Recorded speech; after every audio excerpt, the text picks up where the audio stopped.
제가 요즘 은혜 받는 찬양이 있습니다. 이 찬양을 불러보기도 하고 기도할 때 이 찬양을 틀어놓고 또 기도하기도 합니다. 이 찬양의 가사를 들을 때마다 제 마음에 울림이 있고 또 하나님께서 내 인생에 이런 은혜를 주셨던 것이 기억나면서 또 앞으로도 그러한 축복을 주시기를 소원하는 것이 있죠. 그 찬양이 뭐냐 하면 나의 기도하는 것보다 라는 찬양입니다. 이 찬양의 가사에 보면 이러한 가사 내용이 있습니다. 나의 기도하는 것보다 더욱 응답하시는 하나님, 나의 생각하는 것보다 더욱 이루시는 하나님. 오늘 우리 하나님은 우리가 기도하는 것보다 더 좋은 것을 주시는 하나님이시다. 우리가 구하는 것보다 더 크게 응답하시는 하나님이다. 내가 생각하는 것보다 더 놀라운 일을 이루시는 하나님이시다. 우리가 이것을 믿습니다. 아멘. 저는 이 찬양을 들을 때마다 제 인생을 이렇게 되돌아봅니다. 가만히 돌아보니까 제 인생이 그랬어요. 이 자리에 설 만한 자격도 안 되는 자였고 그만한 능력과 실력도 안 되는 자였는데 하나님의 전적인 은혜로 하나님께서 이렇게 복을 주셨네요. 저의 가정, 저의 자녀들, 지금까지 제 살아온 가정을 모든 걸 보니까 언제나 하나님은 내가 구하는 것보다 더 좋은 것을 주셨어요. 아니 구하지 않는 것까지도 내게 허락하신 것들이 너무 많은 거예요. 그래서 제 마음이 이 찬양 가사를 들을 때마다 굉장히 뭉클해집니다. 오늘 이런 축복이 저와 여러분들에게 계속 주어지기를 원합니다. 구하지 않았는데도 얻어지는 인생, 구하였는데 구한 것보다 더 좋은 것들이 얻어지는 인생, 계획했는데 그 계획보다 더 아름답게 더 멋지게 내 인생이 펼쳐지는 인생. 아멘. 여러분 그렇다면 얼마나 좋을까요? 근데 성경에 보면 하나님이 우리와 함께 하실 때, 하나님이 우리의 인생에 특별한 은혜와 복을 주실 때 이러한 일들이 가능하다라고 이야기하고 있어요. 그래서 오늘 우리의 인생이 하나님과 동행하는 것이 중요하고 하나님의 인도함을 받는 것이 중요해요. 너의 염려와 너의 걱정과 근심을 하나님께 맡기래요. 그러면 그가 너를 돌보아 주실 것이다 라고 말하고 있습니다. 범사에 하나님을 인정해라요. 그러면 너의 경영하는 것이 이루어질 것이다 고 말씀하고 있습니다. 오늘 성경에 보니까 이와 같은 인생을 정말 살아간 사람이 있네요. 우리가 계속해서 남유다 왕들의 스토리 이야기를 살펴보고 있습니다. 오늘 솔로몬의 전반기의 삶을 살펴보게 될 것입니다. 제가 이 솔로몬의 전반기의 삶을 한마디로 규정을 하고 싶었습니다. 그래서 고민을 했습니다. 솔로몬의 전반기의 삶을 뭐라고 규정할까? 뭐라고 정의를 내릴까?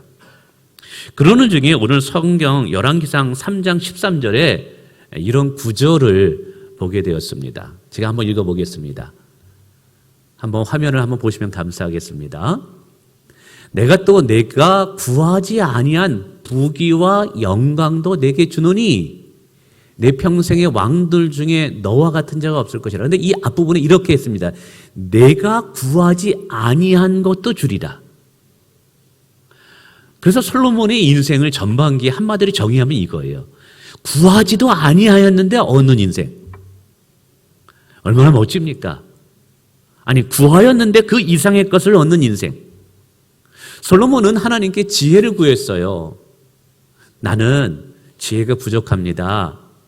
이제 백성들을 판단하고 때로는 재판을 해야 되는데 참 어린아이 같습니다.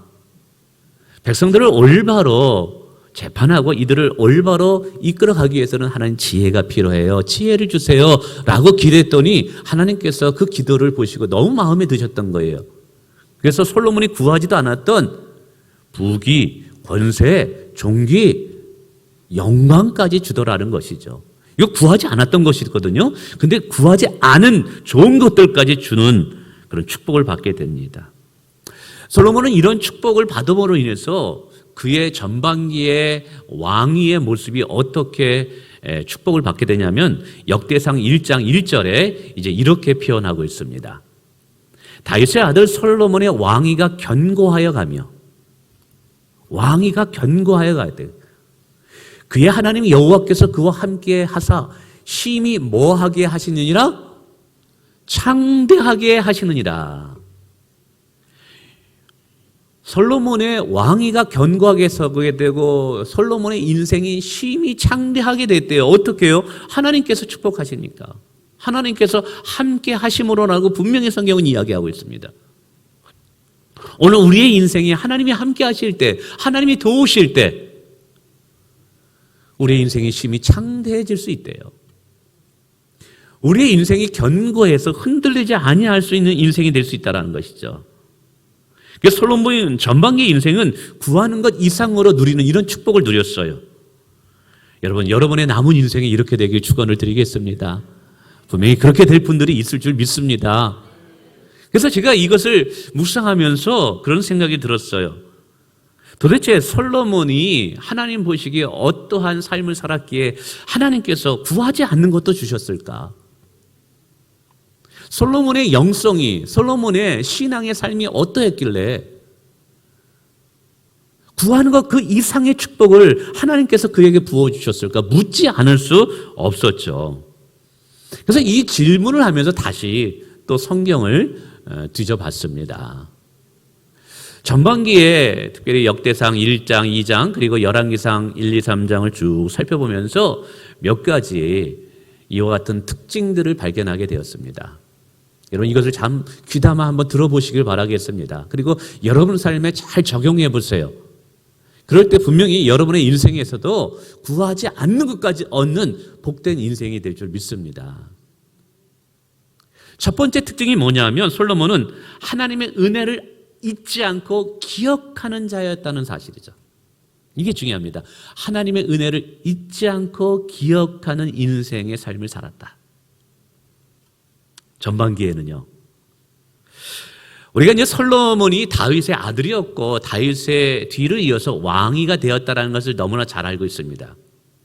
그래서 어떤 분들은 당연히 솔로몬이 다윗의 왕권을 이어받을 그런 사람이었지라고 생각하는데 성경을 조금만 살펴보고 이스라엘의 역사를 좀만 알면요. 솔로몬은 절대로 다윗의 뒤를 이어서 이스라엘 왕이 될 수 없는 사람이었어요. 그 이유는 크게 두 가지입니다. 하나는 그의 어머니가 밧세바였기 때문에 그래요. 밧세바가 누구예요? 다윗과 가늠한 여인입니다. 참 부끄러운 여인이죠. 그런 여인 밑에서 태어난 아들이기 때문에 늘 사람으로부터 어쩌면 멸시와 조롱을 받았어요. 정실 부인이 아니었던 거예요. 제가 알기로는 다윗에는 4명의 이제 사실은 본 부인이 있었습니다. 근데 이 밧세바는 한마디로 이야기하면 우리나라 이제 조선 시대로 얘기하면 첩이었어요, 첩. 홍길도가 같은 아들이 솔로몬이었습니다. 아버지를 아버지라고 부를 수 없는 사람. 그런데 그 외에도 진짜 본 부인의 아들들이 있음에도 불구하고 솔로몬이 왕권을 이어받습니다. 원래는 안 되는 거였거든요. 두 번째 이유는 솔로몬은 장자가 아니었어요. 이스라엘의 문화에는 우리나라보다 더 독특한 장자의 문화가 있습니다. 율법에 따르면 모든 상속권은 먼저 장자가 우선권이 있습니다. 예를 들면 아버지가 유산을 물려받을 때도요. 장자가 50%를 갖고 나머지 50%를 나머지 차자와 셋째, 넷째가 물려받습니다. 10명의 아들이 있다 그러면 첫째가 50%를 받고 나머지 50%를 9명이 물려받습니다. 모든 것이 장자 중심으로 되어 있습니다. 근데 여러분 솔로몬은 본부인의 아들도 아니었어요. 첩의 아들이었던 거예요. 그 위에 이미 솔로몬 위에는 4명의 형이 있었습니다. 첫 번째 형이 암몬, 두 번째 형이 길르압, 세 번째 형이 압살롬, 네 번째 형이 아도니아였습니다. 그러니까 사실은 그에게 이 왕권이 정상적으로 오면 물려받을 수 있는 위치에 있던 사람이 아니었어요. 그리고 가장 강력하게 왕권을 물려받을 사람이 누구냐면 아도니아였습니다. 그럼에도 불구하고 경험이 부족해요. 나이가 어려요. 솔로몬이 왕권을 물려받을 때 굉장히 어린 나이였거든요. 그럼에도 불구하고 왕위를 차지하게 됩니다. 아니 어떻게 장자도 아니었고 그리고 본 부인의 아들도 아니었고 근데 어떻게 이렇게 솔로몬이 왕위에 올라갈 수 있었을까요? 사무엘상 12장 24절에 보니까 이런 말씀이 있습니다. 한번 보세요. 그가 아들을 낳으면 이제 다윗이 아들을 낳았어요. 그의 이름을 솔로몬이라 하니라 라고 말합니다. 그런데 이때 한 구절이 뒤에 딱 붙습니다. 여호와께서 그를 사랑하사. 그가 누구냐면 솔로몬이에요. 다윗을 통해서 밧세바를 통해서 솔로몬이 태어났을 때 하나님께서는 그 솔로몬을 보시고 솔로몬을 사랑하기로 작정하신 거예요. 이게 참 신비한 일이에요. 솔로몬은 하나님께 사랑받을 만한 어떤 행위를 한 적이 없어요. 하나님께 사랑받을 만한 어떤 자격을 갖추지도 않았음에도 불구하고 이미 하나님께서 솔로몬을 사랑하기로 작정해 놓으셨다라는 것이 성경의 이야기예요. 여러분 이것을 우리는 하나님의 주권적인 선택이라고 이야기합니다. 근데 이 주권적인 선택은 솔로몬이 아니라 오늘 저와 여러분에게도 적용되어 있다는 사실이죠. 본래 우리들은 하나님 앞에 죄인들이었어요. 하나님과 원수된 자들이었어요. 근데 에베소서 1장에 보면 3절에 하나님께서 우리를 창세전에 선택하셨다라고 말합니다. 우리가 하나님 앞에 사랑받을 만한 그 어떤 일을 행하기 전에 오늘 저와 여러분을 선택해 놓으셔서 하나님의 자녀로 삼으셨다라는 거예요. 사람들 같은 경우는 사랑받을 만한 자격이 있기 때문에 조건이 구비됐기 때문에 그 사람을 사랑하거든요. 근데 오늘 하나님은 그렇지 않으셨어요. 그냥 하나님께서 먼저 사랑하기로 선택하시고 작정하신 거예요. 오늘 저와 여러분이 그런 존재들인 거예요. 아멘. 이게 놀라운 비밀들이에요. 근데 솔로몬이 이렇게 되었다라는 것이죠. 그러니까 솔로몬이 왕위가 될 수 있었던 것은 전적인 하나님의 주권적인 선택이었던 거예요.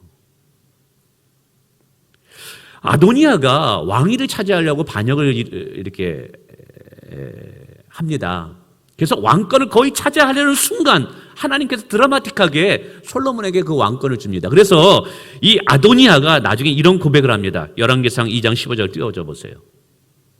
그가 이르되, 이게 아도니아입니다. 아도니아가 이제 넷째 아들인데 이 사람이 이제 왕권을 차지하게 돼야만 됐어요. 압살롬이 반역함으로 해서 다 죽어버리거든요. 그가 이르되 당신도 아시는 바와 같이 이제 당신은 솔로몬의 어머니인 밧세바에게 고백하는 거예요. 이 왕위는 내 것이었다라는 거예요. 원래 이 왕위는 내가 물려받을 것이었다라는 거예요. 그리고 온 이스라엘은 다 얼굴을 내게로 향하여 왕으로 삼으려 했다는 거예요. 모든 이스라엘 백성들이 나를 왕으로 삼으려고 했는데 이게 안 됐어요. 어떻게 안 됐어요? 왕권이 아우에게 돌아갔는데 맨 마지막입니다. 여호와께로 말미암나이다. 하나님이 그렇게 만드셨다라는 거예요. 그러니까 사실은 솔로몬은 왕위가 될 자격도 안 되고 조건도 안 되고 서열도 안 되는 자였어요. 근데 하나님께서 주권적인 선택으로 아도니아에게 가져가야 할 왕권을 뺏어서 솔로몬에게 준 거예요. 솔로몬은 이것을 듣고 있었어요. 내가 나에다 된 것이 하나님의 은혜로 된 것이구나. 다윗이 솔로몬을 왕위로 세웁니다. 근데 왕위로 세우신 이유가 있어요. 열왕기상 1장 30절에 이렇게 이야기합니다. 다윗의 고백이에요. 하나님께서 다윗에게 이렇게 얘기해서 이것을 기억하고 다윗이 고백하는 것입니다. 하나님이 이제 다윗에게 이렇게 얘기했답니다. 내 아들 솔로몬이 반드시 나를 이어 왕이 되고 나를 대신하여 내 왕위에 앉으라 하였으니 내가 오늘 그대로 행하리라. 그러니까 하나님께서 다윗에게도 나타난 거예요. 다윗아, 내 안에 수많은 아들들이 있다. 그러나 솔로몬이 내가 지명했다. 솔로몬이 너를 대신해서 이스라엘 왕이 될 것이다라고 다윗에게 말한 거예요. 근데 이것이 왜 중요하냐면 솔로몬이 이 사실을 알고 있었다는 것이죠. 자신이 왕위를 물려받을 수 있는 장자가 아니었고 출신도 그렇게 좋지도 않았고 어머니는 부끄러운 어머니였고 자기는 비천한 사람이었어요. 왕이 될 자격과 서열도 안 됐어요. 근데 하나님께서 자신을 왕으로 세우신 거예요. 이거를 잊지 않고 있었던 것이죠. 이걸 뭐라고요? 하나님이 주신 은혜를 잊지 않고 기억하고 있던 솔로몬의 모습이라는 거예요. 그래서 솔로몬이 이 사실을 기억하고 있기 때문에 3장 6절에 이렇게 고백합니다.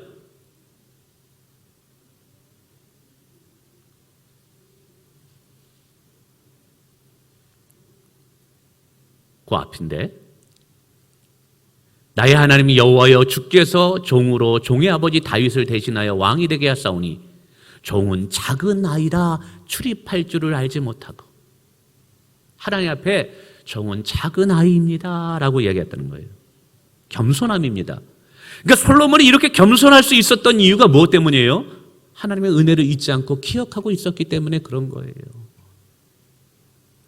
오늘 여기서 우리는 영적인 비밀들을 하나 깨닫습니다. 솔로몬이 왜 구하지 않는 것도 하나님께 축복을 받아 누릴 수 있었는가? 나의 나된 것이 하나님의 은혜로 된 것이고, 자격도 안 되는 자를 이렇게 세우신 것이 하나님의 특별한 섭리로 되어진 것이다.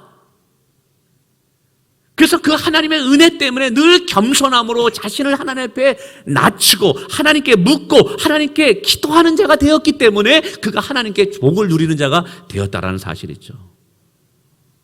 여러분, 오늘도 우리가 구하는 것보다 더 많은 것을 얻기 위해서 하나님의 앞에 우리가 어떠한 자가 되어야 되는지 아십니까? 하나님이 주신 은혜를 잊어버려서는 안 돼요. 늘 하나님이 주신 베푸신 은혜를 기억하며 늘 하나님 앞에 겸손하시길 바랍니다. 겸손한 자에게 은혜를 베푸시는 분이 우리 하나님이에요. 여러분, 신앙생활 속에서 하나님으로부터 복을 받아 계속 누리는 비결 중에 하나가 은혜를 잊지 않고 계속 겸손한 자로 자기를 낮추는 거예요. 자기를 낮출 때 하나님이 채워주셔요. 근데 어느 사이에 이 은혜를 잊어버리면 어떤 일이 일어나냐면, 내가 무언가 큰 일을 할 때 내 힘으로 내가 잘나서 그렇게 내가 만들어 놓은 것이라고 착각을 해요. 그래서 그 순간부터 어떤 일이 있냐면 하나님 앞에 교만하게 져요. 감사를 잊어버려요. 생각해 보세요. 오늘 우리가 이렇게 봉사해 준 것도 하나님의 은혜 때문에 그런 거예요. 하나님 앞에 나와 예배 드릴 수 있는 것도 하나님의 은혜입니다. 내가 사역할 수 있는 것도 하나님의 은혜입니다. 근데 좀 교회에서 열심히 좀 하고 일하다 보면 어느 사이에 어깨에 힘이 들어가게 됩니다. 내가 대단한 사람인 것처럼 생각하게 됩니다. 그런 순간 하나님의 은혜를 잊어버려서 그러는 거예요. 여러분, 은혜가 내 안에 있으면 내가 대단한 사람이라고 생각하지 않아요. 사람들이 그 사람을 높여도 야, 집사님 참 대단하다. 집사님 정말 대단하다. 아니에요. 하나님의 은혜예요. 근데 이 은혜를 잃어버리고 하나님의 은혜를 망각하게 되면 내가 대단한 사람인 것처럼 착각하게 돼요. 어깨가 우쭐하게 됩니다. 그러면서 무슨 일이 일어나는 줄 아십니까? 사람을 판단해요. 아니, 저 사람 왜 저래? 왜 저 모양이야? 사람을 판단하게 되고 교회를 비판하게 됩니다. 자기는 굉장히 의로운 사람이 되고 자기 외에 모든 사람을 판단받고 비판받아야 할 사람으로 보여지게 됩니다. 왜 그럴까요? 우쭐거림이에요. 은혜를 잊어버리기 때문에 그런 거예요. 정말 은혜를 기억하면 나는 자랑할 것이 없어요. 믿으십니까? 예전에 그렇게 작은 것에도 감사하고 감격하고 다 하나님의 은혜로다 하다가도 여러분 어느 사이에 내 어깨에 힘이 들어가고 내가 대단한 사람인 것처럼 착각하고 그리고 어느 사이에 나도 모르게 다른 사람을 막 판단하고 교회를 향해서 막 비판하고 여러분 그런다면 여러분 조심하셔야 돼요. 교만하는 순간 마귀의 시험에 반드시 올무에 걸립니다. 마귀의 올무에 걸립니다. 그렇게 힘들었던 시절 잘 견디고 이렇게 축복된 시간을 누리게 하게 한 분이 누구예요? 하나님이에요. 어려웠던 시절이 있었잖아요. 힘들었던 시절이 있었잖아요. 이계가 나와서 지금 이렇게 믿음이 성장하도록 하게 하고 이렇게 하나님 보시기에 아름답게 쓰임받을 사람으로 나를 만들어주시고 나를 변화시킨 분이 누구예요? 하나님인 거예요. 여러분, 이 은혜를 잊어서는 안 돼요. 아멘? 이 은혜를 잊으면 자꾸만 내가 우쭐거리게 됩니다. 머리가 자꾸만 솟습니다. 어깨에 힘이 들어갑니다. 그러면서 사람들을 판단합니다. 교회를 비방합니다. 나만이 의로운 사람으로 착각하게 됩니다. 여러분, 그러면 마귀에 무너지게 됩니다. 그런데 오늘 솔로몬을 보세요. 한순간도 나의 나된 것이 하나님의 은혜인 것을 잊지 않았어요. 나는 자격도 안 되는 사람이었어. 왕이 될 그런 인물이 못 되는 사람이었어. 그런데도 하나님이 세우셨네. 늘 이 은혜를 잊지 않으니까 늘 겸손한 사람이 되고, 이 겸손한 사람이 되니까 계속해서 하나님 앞에 쓰임받는 사람이 되는 거예요. 두 번째는 그의 아버지 다윗을 통해서 여호와를 경외하는 법을 배운 지혜로운 자예요. 열왕기 3장 6절에 솔로몬이 이렇게 고백합니다. 한번 띄워주시겠어요? 한번 화면 한번 보실까요? 한번 다시 집중하는 마음으로. 솔로몬이 이르되 주의 종 내 아버지 다윗이 성실과 공의와 정직한 마음으로 주와 함께 주 앞에서 행함으로 주께서 그에게 큰 은혜를 베푸셨고, 주께서 아버지 다윗에게 큰 은혜를 베푸셨고. 이 고백을 하나님 앞에 합니다. 이게 무슨 말이냐면 솔로몬은 생각했던 거예요. 왜 우리 아버지가 왜 이렇게 하나님께 축복을 받았지? 목동 출신이었고 변변치 않는 집안의 출신인데 왜 하나님께서는 우리 아버지를 이렇게 쓰셨을까? 아버지가 은혜 받고 축복받고 쓰임받는 영적인 비결이 무엇일까를 가만히 들여다본 거예요. 그랬더니 그 아버지 다윗이 늘 하나님 앞에 정직했던 거예요. 우리가 하나님 앞에 정직해야 될 줄 믿습니다. 하나님 앞에 진실한 삶을 살았던 거예요. 하나님 앞에 공의로운 거예요. 함부로 사람들을 잣대로 재지 않았어요. 정직과 진실함으로 나라를 다스렸던 거예요. 그리고 늘 여호와 앞에서 살기를 힘썼던 자인 거예요. 아, 그렇구나. 내가 하나님 앞에 계속 축복받는 비결은 저 아버지의 신앙의 모습을 닮아가야 되겠구나. 여러분, 이것이 바로 솔로몬이 배웠던 영적인 지혜였던 거예요. 여러분, 혹시 여러분 자녀들 여기 계시죠? 믿음의 부모님 아마 두신 자녀들이 있다면 잘 기억하세요. 물론 우리 부모님들이 다 완벽하지는 않아요. 완벽한 분은 하나님 외에는 없어요. 다 부족한 부분이 있어요. 그러나 우리 부모님들께서 어떻게 신앙생활하는지, 어떻게 하나님의 은혜를 받았는지, 어떻게 축복을 받았는지를 잘 보셔야 돼요. 그리고 그것을 내 삶에 잘 적용하고 우리 후손들에게 신앙의 유업으로 물려주는 지혜로운 자녀들이 돼야 될 줄 믿습니다. 이번에 명절에도 저희가 이제 자녀들과 모이면서 그런 얘기를 했어요. 자녀들에게 너희 할아버지 할머니는 한 번도 아빠 앞에서 싸우신 적이 없단다. 할아버지는 정말 온유하셨어. 할머니 할아버지는 아빠가 한 번도 싸우신, 금실이 너무 좋았어. 그러면서 그 얘기도 했죠. 니들 보기에 엄마 아빠는 어떠냐? 금실이 좋대요. 한 번도 저희는 싸운 적이 없었거든요. 그래서 그랬죠. 니들도 살 때 그렇게 살 거야. 또 저희 어머니는요, 정말 기도했어요. 사실은 저희 어머니는 초등학교도 못 나오셨어요. 그런데 하루에 3번씩 새벽 기도 나오셔서 돌아가실 때까지 하루에 3번씩 기도하셔요. 정말 저희 가정이요, 콩가루 집안이었거든요. 정말 소망이 없는 가정이었어요. 근데 저희 어머님이 예수 믿고 정말 자녀들을 위해서 하루에 3번씩 정말 기도했어요. 끈질기게 포기하지 않고 기도했더니 하나님께서 많은 복도를 저희 가정에 주셨어요. 저는 지금 자녀들에게도 얘기합니다. 너 할머니 기도하는 거 봤지? 종소에게도. 예, 아빠 하루에 3번씩 기도하는 거 봤어요. 우리 그거 물려받아야 된다. 그 영성, 그 신앙 물려받아야 된다. 그 할머니의 기도 때문에 우리가 잘 된 거야. 하나님께 복을 주신 거야. 또 외할아버지의 신앙, 이광 목사님과 이 신앙을 이야기합니다. 순수한 하나님은 복음을 향한, 선교를 향한 열정. 예. 우리 그거 본받아야 된다. 그것이 우리가 복받는 비결이야. 여러분, 자녀들, 우리 부모님들 보면서 영적으로 정말 본인이 되는 거 있다면 철저히 본받고 그것을 여러분의 삶에 체질화시키기를 주님의 이름으로 축원을 드리겠습니다. 또 이것을 묵상하다 보니까 그 생각이 들어요. 야, 그렇구나. 다윗의 정말 잘한 부분은 그 아들 솔로몬에게 뭔가 신앙의 흔적을 남겼구나. 야, 우리 아버지는 어떤 신앙을 살았는가? 우리 아버지는 하나님 앞에 어떤 분이었는가? 그랬을 때 솔로몬이 딱 떠오른 것이 있었던 거예요. 야, 우리 아버지는 하나님 앞에 정직한 분이야. 우리 아버지는 하나님 앞에 진실한 분이야. 우리 아버지는 하나님 앞에 성실한 분이야. 우리 아버지는 하나님 앞에 공의로운 분이야. 여러분, 이것이 솔로몬의 머리에 박혔다라는 거죠. 여러분은 어떻습니까? 여러분의 신앙의 모습이 자녀들에게 어떻게 비춰지나요?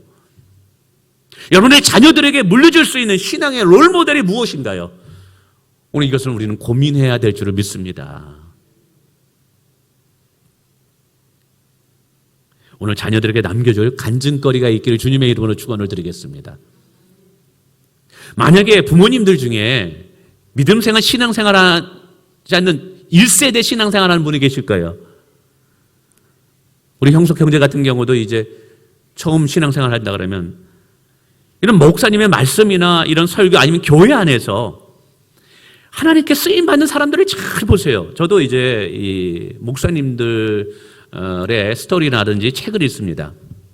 야, 저분은 왜 이렇게 하나님께 쓰임받았지? 요즘은 제가 이제 정필도 목사님의 설교를 굉장히 많이 꽂혀가지고 많이 듣습니다. 그래서 몇 번을 듣습니다. 도대체 하나님께서 왜 이 목사님을 이렇게 쓰셨을까? 무엇 때문에 이 목사님을 하나님께서 이렇게 선교를 위해서 들어 쓰셨을까? 그분의 강의를, 어떤 강의는 10번 이상 제가 들었습니다. 듣고 또 들으면서 그래, 내가 이것을 닮아가야지, 이걸 닮아가야지.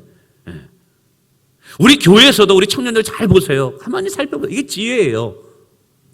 하나님께서 쓰시는 분들이 있어요. 축복하시는 분들이 있어요. 도대체 저분들은 무슨 이유 때문에 저렇게 쓰임받을까? 무엇 때문에 저렇게 하나님 앞에 존귀한 인생이 될까? 잘 살펴보고 보셔야 돼요. 그리고 그것을 나의 삶에 적용하시길 축원을 드리겠습니다. 그게 지혜인 거예요. 아멘. 그래도요, 우리 교회에 칭찬받을 만한 장로님들 계셔요. 그래도 교회 사랑하는 권사님들 계셔요. 가만히 들여다보면 계십니다. 할렐루야. 세 번째는 솔로몬이 예배의 성공자였다라는 것이죠. 예배의 성공자. 오늘 이렇게 솔로몬이 축복을 받았던 이 현장이 어디냐면 열왕기상 3장 4절과 5절 한번 띄워줘 보시겠어요? 이렇게 말합니다. 솔로몬이 그 제단에 1,000번제를 드렸더니 1,000번제가 하나님께 예배 드리는 거예요. 기브온에서 밤에 여호와께서 솔로몬의 꿈에 나타나시니라. 하나님이 이르시되 내가 내게 무엇을 줄고 너는 구하라. 바로 솔로몬이 하나님께 축복을 받는 이 현장이 뭐냐면 예배였다라는 것이죠. 그러니까 솔로몬의 축복의 시작은 예배의 성공에서부터 시작됐다라는 것을 보게 됩니다. 여러분, 성경에 보면 예배를 통해서 복받는 분들이 굉장히 많습니다. 여러분, 노아를 보세요. 예배하는 중에 무지개 언약의 축복을 받게 됩니다. 아브라함은 어디를 가든지 여호와를 위해서 예배를 드림으로 하나님께 복받는 자가 됩니다. 이삭은 가뭄이 들었을 때도 하나님께 예배했을 때 100배의 복을 받았다고 이야기하고 있습니다. 여러분, 고넬료라는 사람은 예배하는 중에 하나님의 음성을 듣고 성령을 받게 됩니다. 성경에 보면 예배를 통해서 복을 받은 사람이 있어요. 그러나 엘리 제사장 같은 사람은요, 예배를 잘못 드림으로 인해서 예배 실패자가 됨으로 인해서 그의 자손이 멸망하고 화를 당하는 일이 당하게 됩니다. 어쩌면 우리 인생의 축복의 갈림길은 오늘 우리가 예배를 어떻게 드리냐에 의해서 결정될 수 있다는 사실을 기억하시길 바랍니다. 여러분, 예배는요, 하나님의 축복이 임재하는 현장인 거예요. 예배는 하늘의 문이 열리는 현장인 거예요. 바로 이 예배의 성공자가 될 때 하나님은 그의 인생을 축복하시는 것이 솔로몬을 통해서 보여지고 있다는 사실이죠. 오늘 정말 잘 나오셨습니다. 아무리 코로나를 할지라도 우리는 예배를 멈춰서는 안 됩니다. 아멘. 오늘 이 솔로몬이 하나님 보시기에 아름다운 예배가 될 수 있었던 두 가지 요인이 하나 있었는데 두 가지 있었는데, 하나는 뭐냐면 열왕기상 이제 3장 3절에 보면 이렇게 생각합니다. 솔로몬이 여호와를 사랑하고 그러면서 제사하여 분향하였더라라고 말합니다. 그러니까 이 솔로몬이 1,000번제를 드렸던 그 시작, 첫 출발점은 뭐냐면 여호와 하나님을 사랑함으로 그 예배가 시작된 거예요. 두 번째, 솔로몬의 예배에서 발견되는 중요한 것은 희생과 헌신이 있었다는 거예요. 여러분, 1000번째 예배. 한 번 예배를 드릴 때마다 소 한 마리를 잡아 드렸어요. 여러분, 1000마리의 소를 잡아 드린다는 것은 이게 쉬운 일이 아닙니다. 솔로몬의 예배에는 진심으로 하나님을 사랑하고 경외하는 마음이 있었고, 하나님 앞에 헌신과 희생의 결단이 있었던 거예요. 여러분, 오늘 우리는 몸만 와서 드리는 예배, 그런 예배가 드려서는 안 돼요. 오늘 왜 우리가 이 자리에 예배합니까? 하나님을 사랑하는 표현이 예배인 줄 믿으시길 바랍니다. 나 같은 자를 구원하시고 나 같은 자에게 은혜와 축복을 주신 하나님을 기억하시면서 그 하나님을 사랑하는 마음으로 내가 이 시간에 내 신앙 고백을 보여드리는 것이 예배예요, 예배. 만약에 하나님을 사랑하는 마음이 없다면 오늘 우리가 드리는 예배는 여러분 몸만 와 있는 거예요. 저는 여러분이 이 자리에 하나님을 사랑했기 때문에 이 자리에 나오신 줄 믿습니다. 두 번째는 헌신이 있어야 돼요. 희생이 있어야 돼요. 모든 예배마다 여러분 양과 염소를 잡아서 희생을 표현했습니다. 여러분 잘 오신 거예요. 여러분 코로나라고 해서 뭐 여러 가지 이유로 인해서 예배를 방해하는 요소들이 많습니다. 그러나 오늘 내가 하나님을 예배하는 걸 내 삶의 우선으로 삼으리라. 하나님을 예배하는 것을 내 인생에 가장 가치 있는 것을 삼으리라 하셔서 나오신 거예요. 우리의 희생과 헌신과 우리의 결단이 예배 가운데 녹아 있는 거예요. 여러분 이런 예배를 하나님이 받으시는 줄 믿습니다. 여러분 예배만 잘 드려도 우리의 인생이 달라져요. 성경이 그것을 약속하고 있어요. 2022년 여러분 몸이 아프더라도 예배하러 나오세요. 오늘 강희석 기사님 정말 예배하러 나오셨고요. 박전옥 권사님도 지금 다리가 골절이 돼가지고 뼈가 부러졌어요. 그런데도 오늘 은혜 받으러 예배하러 나왔어요. 정말 잘 나오셨어요. 암으로 투병하고 있음에도 불구하고 오늘 예배하러 나오셨어요. 잘 나오셨어요. 하나님이 그 발걸음에 복 주실 줄을 믿습니다.